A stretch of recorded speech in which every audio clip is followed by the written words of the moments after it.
kisah yang menarik tentang sumur Barhut, yang konon sumur ini dijadikan tempat penjara bagi para bangsa jin. Sumur Barhut yang ada di Hadral Maut. Ma'asyiral muslimin yang dimuliakan Allah Subhanahu wa taala, kita tahu bahwa yang namanya sumur tentu penuh dengan air, dan air adalah sumber kehidupan. Karena Allah Subhanahu wa taala berfirman, waja'alna al-ma'a likulli syai'in hayyin. Dan kami jadikan air itu segala sesuatu bisa hidup. Tapi sumur yang ingin saya ceritakan ini adalah sumur kematian. Bahkan tempat yang sangat menakutkan, sarang daripada jin dan syaitan. Sumur ini dikenal sebagai sumur Barhut, letaknya di Hadral Maut. Ma'asyiral muslimin yang dimuliakan Allah Subhanahu wa taala, bicara tentang sumur Barhut ini, sampai hari ini banyak orang yang meneliti sumur ini karena memang termasuk keajaiban dunia. Banyak orang yang berusaha menguak rahasia di balik sumur ini, karena sumur ini juga diperbincangkan oleh para ulama dari zaman ke zaman sampai hari ini. Karena ada riwayat yang mengatakan bahwa arwahnya orang-orang kafir itu setelah kematiannya maka mereka akan dipenjarakan di sumur Barhut Hadral Maut ini. Tetapi apakah seperti itu? Maka kita akan cerita tentang sumur ini dari dua sisi. Pertama, khurafat. Yang kedua, hakikat. Ma'asyiral muslimin yang dimuliakan Allah Azza wa Jalla, sebelum saya bercerita tentang sumur ini, Al-Imam At-Tabrani meriwayatkan sebuah hadis dalam kitabnya Al-Mu'jam Al-Kabir, dan hadis ini dikatakan oleh Al-Imam Al-Haythami, rijaluhu thiqat, semua para perawinya perawi terpercaya. Dan Al-Imam Ibn Hibban rahimahullahu ta'ala mensahihkan hadis ini. Bahkan Al-Imam Ibn Hajar juga mengatakan ruwatuhu mawthukun, semua rawi-rawinya terpercaya. Dan Syekh Nasiruddin Al-Albani rahimahullahu ta'ala menghasankan riwayat ini. Hadis ini dari Abdullah ibn Abbas radhiyallahu anhuma. Nabi SAW bersabda, khairu ma'in ala wajhil ardi ma'u zamzama fihi ta'amun minat tu'mi wa shifa'un minas sukmi wa syarru ma'in ala wajhil ardi ma'un biwadi Barhut baqiyatu hadral mauta karijlil jaradi minal hawami yusbihu yatadaffaq wa yumsila balala biha.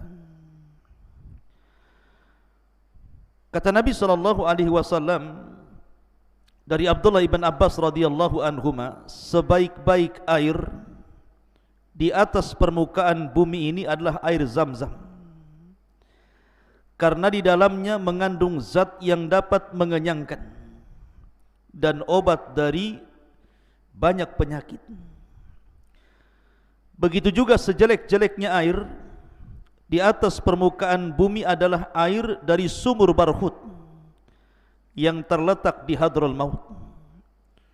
Seperti kumpulan belalang yang di pagi harinya sumur tersebut memancarkan air, kemudian pada sore harinya mengering dan tidak terdapat bekas basah apapun di dalamnya. Dalam hadis ini tersebut kalimat sumur barhut. Dari hadis ini Al-Imam Asy-Syafi'i ataupun mazhab Syafi'i disebutkan bahwa annal ma'al makruh thamaniyatu anwa. Dalam mazhab Syafi'i bahwa air makruh itu ada 8 macam. Artinya makruh digunakan untuk bersuci, wudu ataupun mandi besar. Yang pertama al-musyammas, air yang tergenang dalam drum kemudian terkena sinar matahari. Maka kalau berwudu dari air genangan yang terdapat dalam drum yang terkena sinar matahari, kata madhab Syafi'i makruh hukumnya. Kemudian wasyadidul hararah, air yang sangat panas sekali. Maka orang yang berwudu atau mandi jinabah dari air yang sangat panas makruh hukumnya. Yang ketiga syadidul burudah, air yang sangat dingin sekali. Kemudian yang keempat ma'u diyari Thamud illa bi'run naqah, air yang terdapat di negeri Thamud kecuali sumurnya untanya Nabi Allah Saleh. Kemudian yang kelima ma'u diyari qaumi Lut, airnya negeri Lut yang pernah diazab di negeri Sodom. Kemudian ma'i bi'ru barhut, dalam mazhab Syafi'i disebutkan air dari sumurnya Barhut. Itu dianggap makruh kalau orang berwudu atau bersuci di situ. Kemudian ma ardi Babil, air di negeri Babil. Kemudian yang terakhir ma'u bi'ri Darwan, air dari sumur Darwan. Sumur Darwan itu tempat Labid bin A'sam meletakkan bukhul ketika menyihir Nabi SAW. Lah dalam mazhab Syafi'i bahwa 8 macam air ini makruh untuk bersuci ataupun mandi junub. Ingat, ini mazhab Syafi'i. Tetapi kaedah air itu kalau antum belajar fikih tetap mengacu kepada ijma' para ulama bahwa asal air itu suci dan mensucikan, kecuali kalau berubah warna, rasa, bau karena yang merubahnya najis. Tapi selama sifat air itu tidak berubah warnanya, tidak berubah rasanya, tidak berubah baunya, maka hukum air itu suci. Tapi sekali lagi ini saya menyebutkan mazhab Syafi'i karena ada berkaitan dengan sumur Barhut. Taib, ma'asyiral muslimin yang dimuliakan Allah Subhanahu wa taala, di mana letak sumur Barhut ini? Letak sumur Barhut ini tepatnya di sebuah lembah yang terdapat di provinsi Hadrul Maut. Jadi berdekatan dengan Bukit Hud atau kuburan Nabi Hud alaihi salatu wassalam. Kira-kira kalau ditempuh dengan perjalanan itu sekitar 2 jam dari negeri Tarim. Ya, ada kota Tarim di sana. Itu sekitar 2 jam dari Tarim ini ke sumur Barhut itu. Dan masuk ke provinsi Hadrul Maut, lintasan arah menuju provinsi Mahram itu. Mungkin kalau sekarang Yaman Selatan. Ada yang kemudian mengukur kedalamannya sumur ini. Ada yang mengatakan bahwa sumur ini atau sumur Barhut ini memiliki 600 kaki. 600 kaki itu maksudnya lebarnya 450 kaki dan panjangnya 120 kaki. Atau dengan kata lain ada yang mengatakan bahwa kalau seandainya luasnya dikira-kira, maka sumur Barhut itu sekitar 100 meter persegi dan memiliki kedalaman 250 meter. Bayangkan 250 meter, seperti apa dalamnya itu? Kita tengok sumur 10 meter saja sudah dalam kali. Ini kedalamannya sampai 250 meter. Tentunya dengan kira-kira para peneliti ya. Adapun apakah memang 250 meter, wallahu alam. Dan apakah orang pernah masuk ke sumur itu juga Allahu a'lam. Tapi yang jelas bahwa karena sumur ini sangat fenomenal, khususnya di negeri Yaman. Kemudian juga ada riwayat yang mengatakan bahwa arwahnya orang-orang kafir tertahan di sumur Barhut inilah akhirnya menjadi terkenal. Sehingga kemudian banyak khurafat-khurafat, cerita-cerita yang tidak jelas seputar sumur Barhut. Tapi tetap saya akan ceritakan, sehingga ketika antum membaca di internet atau mendengar orang yang berceramah tentang sumur Barhut, antum sudah tahu ini yang benar, ini yang enggak benar. Kemudian kenapa sumur Barhut ini disebut Barhut? Ada yang mengatakan bahwa dahulu Raja Jin itu, jadi apabila anak buah jin ini mereka membangkang dari titah perintah rajanya, maka mereka akan dipenjarakan. Maka Raja Jin pun kemudian membuat sumur sedalam tadi, kemudian digunakan untuk memenjarakan setiap jin yang membangkang kepada rajanya, dimasukkan ke sumur itu. Ini satu kisah, bukan riwayat, ini kisah, konon seperti itu. Ada juga kisah yang lain mengatakan bahwa dulu di Yaman itu ada kerajaan namanya Himyar. Ingat ketika kita menceritakan tentang Ashabul Ukhdud, yang rajanya Dzunwas, itu ada kaitan dengan Himyar. Tetapi bukan yang dimaksud di sini kisahnya Ashabul Ukhdud, tidak. Tapi ada salah satu raja Himyar itu sebelum meninggal, maka dia kemudian takut kalau seandainya hartanya berupa emas yang begitu banyak itu akan diambil orang. Akhirnya dia berkomunikasi dengan jin, bekerja sama dengan jin untuk menyembunyikan barang-barang berharga ini. Maka oleh jin dibuatlah sumur yang dikenal dengan Barhut itu tadi. Diletakkan emas-emas raja itu di sumur itu. Kemudian setelah diletakkan, raja pun Allah takdirkan meninggal dunia. Maka setelah raja meninggal dunia, sumur itu dihuni oleh jin. Makanya disebut Barhut. Dalam bahasa Himyar, Barhut itu artinya Madinatul Jin atau Ardu Jin. Kotanya jin atau negerinya jin itu disebut Barhut dalam bahasa Himyar. Dengar kota jin saja menyeramkan, sangat menyeramkan gitu ya. Dan makanya kemudian banyak cerita-cerita khurafat di sini. Itu dari segi penamaan Barhut. Tetapi dua kisah ini tentu kalau kita timbang lebih dekat ke khurafat dibandingkan ke hakikat. Karena tidak ada sanad yang jelas tentang dua kisah ini masalahnya. Ma'asyiral muslimin yang dimuliakan Allah Subhanahu wa taala, adapun kisah-kisah yang banyak menyebar di internet ataupun di masyarakat Yaman sendiri ya, tetapi sekali lagi lebih dekat kepada khurafat dibandingkan kepada hakikat.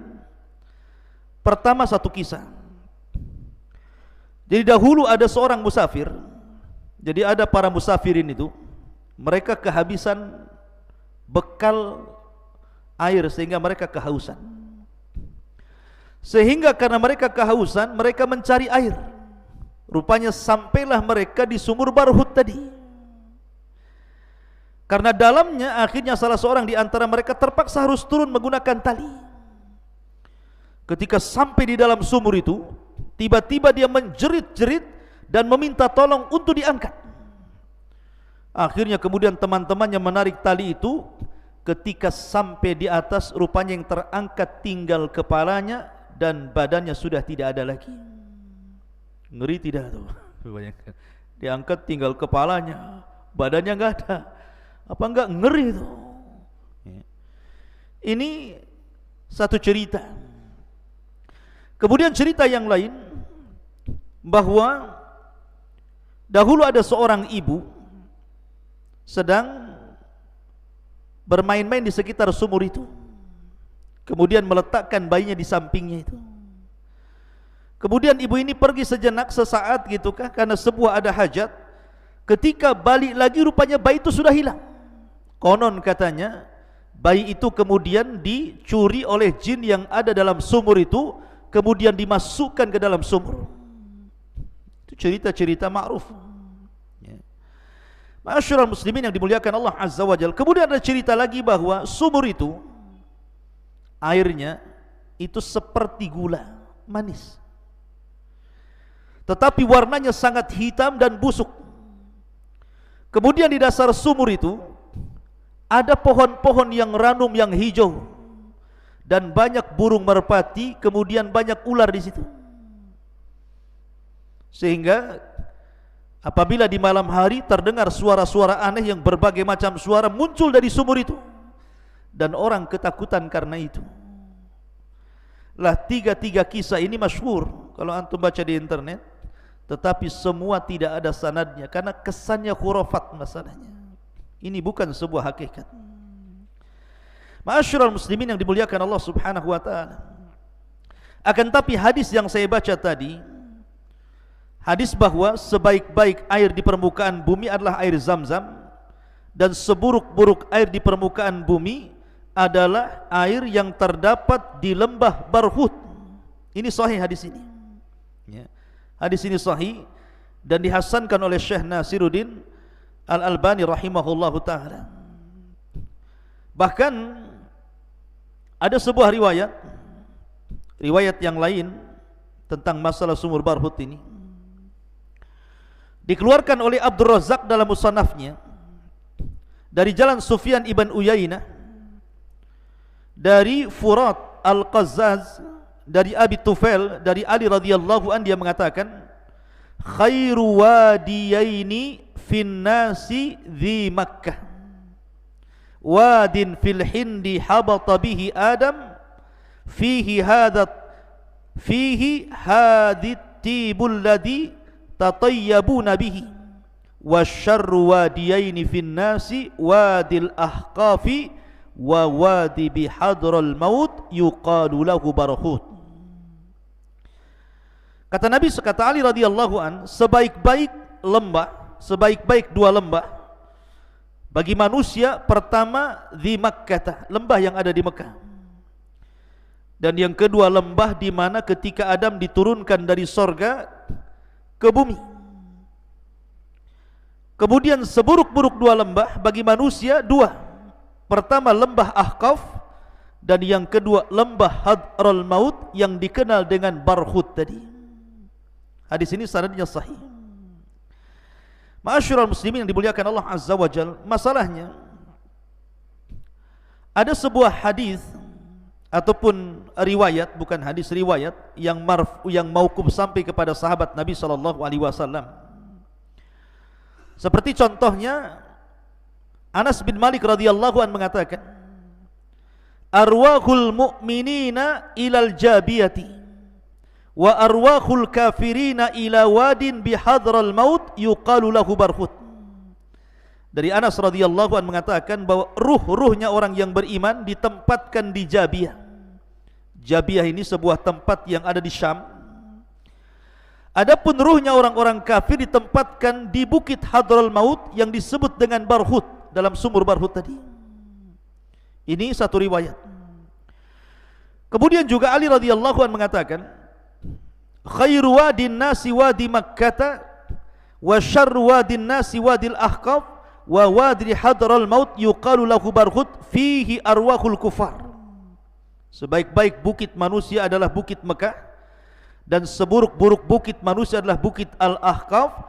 Kemudian bukit Hadral Maut yang disebut dengan Barhut, di dalamnya terdapat ruh orang-orang kafir. Kemudian riwayat yang ketiga, Abdullah bin Umar radhiyallahu anhu mengatakan, inna arwahal kufar tujma'u bi Barhut. Sesungguhnya ruhnya orang-orang kafir dikumpulkan di Barhut. Wa arwahul mu'minina fil Jabiyah, dan dikumpulkannya ruh orang-orang yang beriman di Jabiyah. Barhut bil Yamani wal Jabiyatu bisyam. Adapun Barhut letaknya di Hadral Maut Yaman, dan Jabiyah letaknya di Syam. Ma'asyiral muslimin yang dimuliakan Allah Azza wa Jalla, bagaimana pandangan para ulama? Betulkah ruhnya orang-orang kafir setelah kematiannya dipenjarakan di sumur Barhut, dan ruhnya orang-orang yang beriman dipenjarakan di Jabiyah, maka para ulama mengatakan semua riwayat yang mengatakan bahwa ruhnya orang-orang kafir berada di sumur Barhut ataupun ruhnya orang-orang yang beriman di Jabiyah, tidak ada yang sahih. Ingat, tidak ada yang sahih. Semuanya mauquf kepada para sahabat Nabi SAW dan sanadnya bermasalah. Sehingga tidak ada cerita tentang arwah. Karena kemarin kita sudah berbicara tentang alam arwah, bahwa ruh itu adalah kuasa Allah. Yas'alunaka 'anir ruh, qulir ruhu min amri rabbi. Mereka bertanya-tanya soal ruh, katakan ruh itu urusan Allah Azza wa Jalla. Maka kita katakan, lalu ruh itu di mana?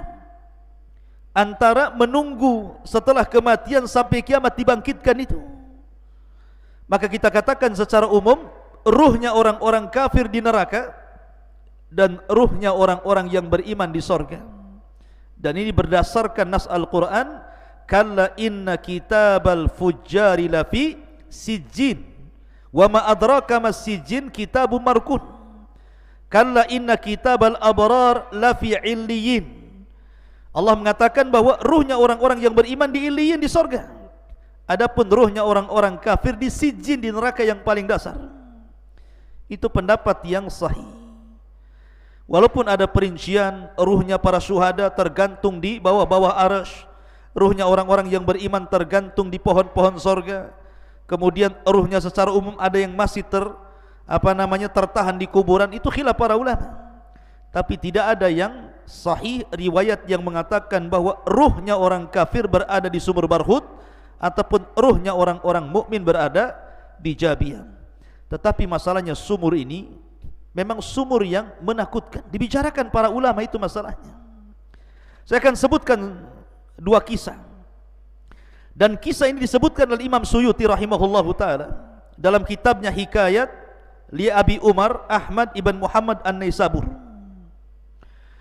Jadi ada cerita seperti ini dulu. Ada seorang laki-laki di Mekah. Laki-laki ini asalnya Khurasan, tapi tinggal di Mekah. Nah, laki-laki ini orang baik. Jadi banyak orang-orang yang menitipkan barang kepada laki-laki ini. Jadi kalau antum safar, takut barangnya hilang, diletakkan di rumah laki-laki ini. Saking baiknya, banyak orang yang menitipkan barang sama dia. Jadi suatu ketika ada orang yang menitipkan uang kepada laki-laki yang baik ini 1000 dinar. Banyak 1000 dinar. Akhirnya setelah dititipkan uang 1000 dinar, kata Imam Suyuti kisahnya ini, kemudian orang yang menitip uang ini pergi. Allah takdirkan orang ini, orang yang baik ini meninggal dunia. Masalahnya titipan yang 1000 dinar itu dia kubur di samping rumahnya dan tidak diberitahu anaknya. Akhirnya kemudian ketika orang yang ditipi uang ini datang bertanya soal uang 1000 dinar, kata anaknya, ayah saya sudah meninggal dan ayah saya tidak memberitahu di mana uangmu. Akhirnya kemudian orang ini pun berangkat ke Masjidil Haram, bertanya kepada orang-orang atau para ulama yang ada di situ. Maka salah seorang ulama kemudian mengatakan kepada orang ini, pergilah tengah malam atau sepertiga malam ke sumur Zam-Zam. Karena ada yang berpendapat bahwa ruhnya orang-orang yang beriman itu diletakkan di sumur Zam-Zam masalahnya. Jadi pergilah ke sumur itu. Kemudian kamu berteriak, panggil-panggil orang yang kau maksud itu. Barangkali ruhnya ada di situ. Tanyalah di mana hartamu.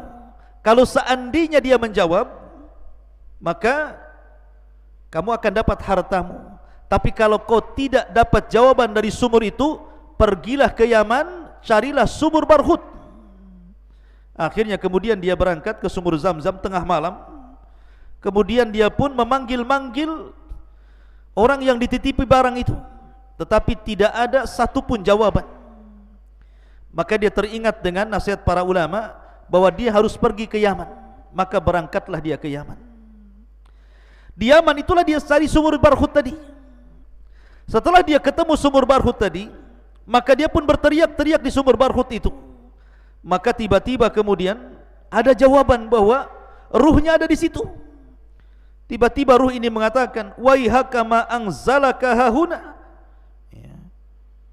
Dia mengatakan, celaka engkau, kenapa kau sampai kemari? Ya. Maka orang ini mengatakan, waihaka wa qad kuntu sahiba khairin, wa qad kunta sahiba khairin.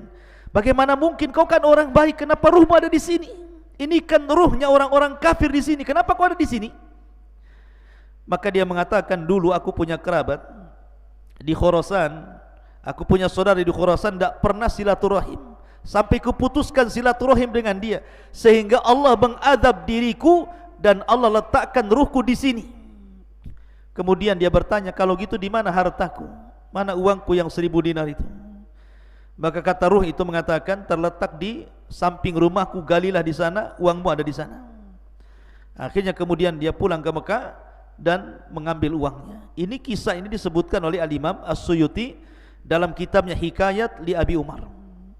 Lah kisah yang sama juga disebutkan juga oleh Al-Imam Ibnul Qayyim rahimahullahu ta'ala, dikeluarkan oleh Imam Ibnu Abi Dunya dalam kitab Al-Qubur. Nama kitabnya Al-Qubur, karya Ibnu Abi Dunya. Jadi dahulu ada seorang Yahudi. Yahudi ini baik, tetapi anaknya Muslim. Bapaknya Yahudi, anaknya Muslim. Dan orang Yahudi ini suka juga dititipi barang, sama dengan kisah yang pertama. Jadi ada seorang Muslim menitipkan barang kepada orang Yahudi ini. Allah takdirkan orang Yahudi ini meninggal dunia. Kemudian ditanya kepada anaknya, anaknya tidak tahu karena bapaknya tidak ngasih tahu, dan anaknya seorang Muslim. Akhirnya kemudian dia pun bertanya kepada seorang alim namanya Syuaib Al-Jubai. Syuaib Al-Jubai. Kata Syuaib Al-Jubai, sebaiknya kamu datang ke sumur Barhut, cari ruhnya orang Yahudi itu di sumur Barhut itu. Berangkatlah dia ke sumur Barhut. Kemudian dia pun memanggil-manggil ruhnya orang Yahudi itu. Tiba-tiba ruhnya orang Yahudi ini bicara. Kemudian setelah bicara, dia bertanya soal di mana hartanya. Kemudian ruh itu memberitahu bahwa hartanya berada di bawah pintu rumahnya. Maka dia pun pulang menggali, rupanya hartanya ada di situ. Lah kisah ini disebutkan oleh Al-Imam Ibnul Qayyim rahimahullah ta'ala, dan dikeluarkan oleh Imam Ibnu Abi Dunya dalam kitab Al-Qubur. Tetapi ikhwan, ingat, dua riwayat ini juga masih dipertentangkan para ulama tentang subut dan tidaknya. Dan pendapat yang kuat bahwa dua riwayat ini pun lemah, sehingga tidak ada satupun cerita soal sumur Barhut itu yang sahih. Semua khurafat, semua hanya cerita fiktif, sehingga kita kembali kepada asal bahwa ya mungkin namanya sumur.